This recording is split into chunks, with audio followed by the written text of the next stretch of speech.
আসসালামু আলাইকুম, কেমন আছেন সবাই? আশা করি ভালো আছেন। আজকে আমি আপনাদের জন্য নিয়ে এসেছি আরও নতুন একটি রেসিপি, আর সেটা হলো বাইন মাছের ব্যঞ্জন। খুব সহজে কিভাবে এই রেসিপিটি তৈরি করা যায় সেটাই আমি আজকে আপনাদের দেখাবো। মূল রেসিপিতে যাওয়ার আগে যারা আমার চ্যানেলে নতুন তারা আমার চ্যানেলটিতে সাবস্ক্রাইব করে পাশে আসা বেল আইকনটি প্রেস করে অল বাটনে সেট করে নিন আমার পরবর্তী ভিডিও নোটিফিকেশন সবার আগে পাওয়ার জন্য। চলুন তাহলে যাওয়া যাক মূল রেসিপিতে। বাইন মাছের ব্যঞ্জনের জন্য এখানে আমি 4টা বড় সাইজের বাইন মাছ টুকরা করে কেটে নিয়েছি। চুলায় একটা কড়াই বসিয়ে দিয়েছি। এখন দিয়ে দেব তেল। এখানে আমি 1/3 কাপ তেল দিয়েছি। তেলটা গরম হয়ে এসেছে। এখন দিয়ে দেব একটা পেঁয়াজ কুচি। আপনারা চাইলে পেঁয়াজের বদলে মেথি দিয়েও ফোড়নটা কেটে নিতে পারেন। পেঁয়াজের কালারটা চেঞ্জ হয়ে এসেছে। এখন দিয়ে দেবো 1 টেবিল চামচ পেঁয়াজ বাটা, 1 চা চামচ আদা বাটা, 1 চা চামচ রসুন বাটা, 1/2 চা চামচ জিরা বাটা।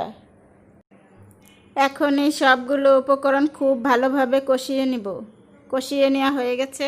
দিয়ে দিব 1/2 চা চামচ লবণ, 1/2 চা চামচ হলুদের গুঁড়া, 1 চা চামচ ধনিয়ার গুঁড়া, 1 চা চামচ মরিচের গুঁড়া। ঝালটা ও লবণটা আপনারা আপনাদের স্বাদ মতো দিয়ে নেবেন।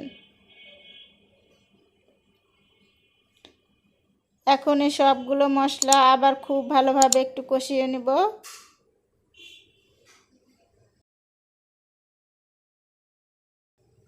কষানো হয়ে গেছে। এখন দিয়ে দিব সামান্য একটু পানি। পানি দিয়ে আবার একটু নেড়েচেড়ে মিশিয়ে নেব।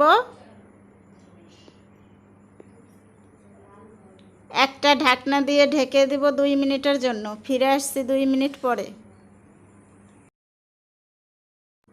ফিরে আসলাম 2 মিনিট পরে। ঢাকনাটা তুলে নিয়েছি। আবার একটু নেড়েচেড়ে খুব ভালোভাবে কষিয়ে নিতে হবে। মশলাটা খুব ভালোভাবে কষানো হয়ে গেছে। তেলও উপরে ভেসে উঠেছে। এখন দিয়ে দিব বাইন মাছ।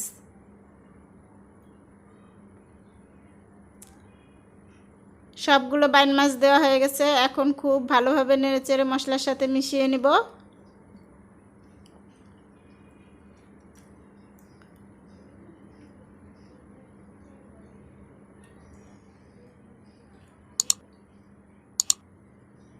মিশিয়ে নেওয়া হয়ে গেছে। এখন দিয়ে দেব 1 কাপ পরিমাণ পানি।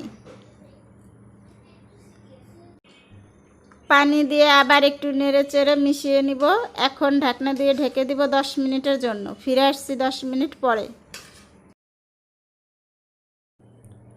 ফিরে আসলাম 10 মিনিট পরে। ঢাকনাটা তুলে নিচ্ছি। আমার বাইন মাছের ব্যঞ্জন তৈরি।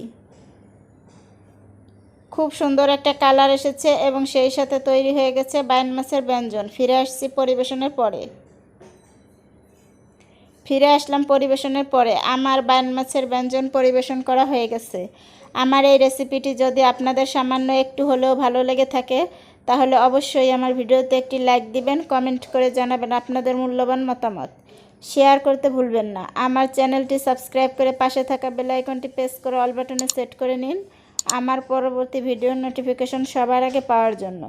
আমার এই রেসিপিটি একবার হলেও বাসায় ট্রাই করবেন আপনাদের পরিবার এবং বন্ধুবান্ধবদের জন্য। আল্লাহ হাফেজ।